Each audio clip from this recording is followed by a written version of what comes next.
сәлеметсіздер ме? Өзіңіз жайлы қысқаша айтып кетсеңіз. Мен өзім 1984 жылы июнь айының 16-сында оңтүстік Қазақстан облысында дүниеге келгенмін. Бірақ барлық балалық шағым, барлық студенттік өмірлерімнің барлығы солтүстік Қазақстан облысы Шал Ақын ауданында өтті. Көп рахмет. Келесі сұрағым, сізді неліктен үздік педагог деп тануыңыз керек?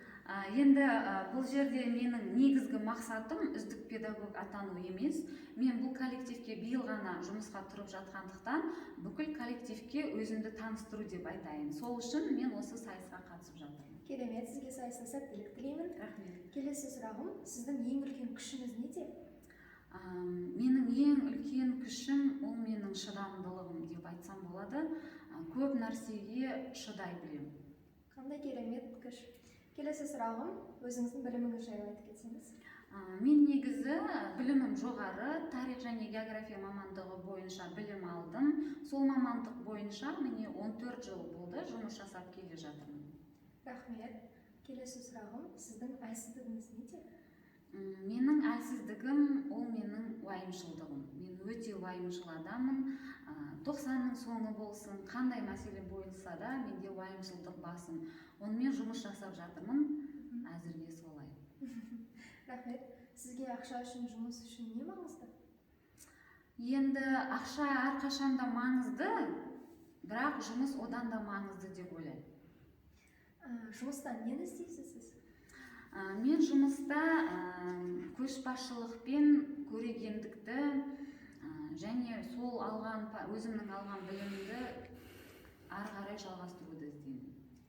Тиімді педагогтың бойында қандай қасиеттер болу керек?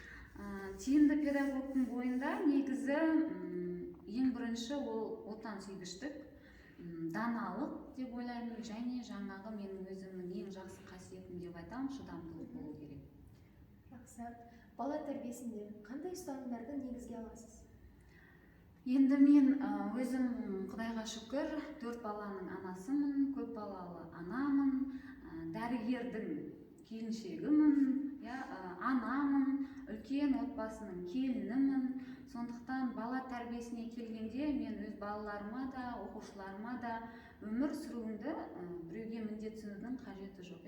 Өз білімің өзіңді алып шығады. Тек қана өзіңе сен деген жолдармен жұмыс жасаймын. Рахмет. Сұхбатымыздың соңына қарай өзіңіздің қызығушылықтарыңыз туралы айтып кетсеңіз. Менің қызығушылығым, жаңа айтып жатырмын ғой, мен көп балалы, көп үлкен әулеттің келінімін деп. Сондықтан өлең айтуға да болады, би билеуге де болады. Бірақ мен өз неме қарай, мен қазір тамақ жасау, тігіс тігуді жақсы көремін. Рахмет. Сау болыңыз. Рахмет сіздерге, сау болыңыз.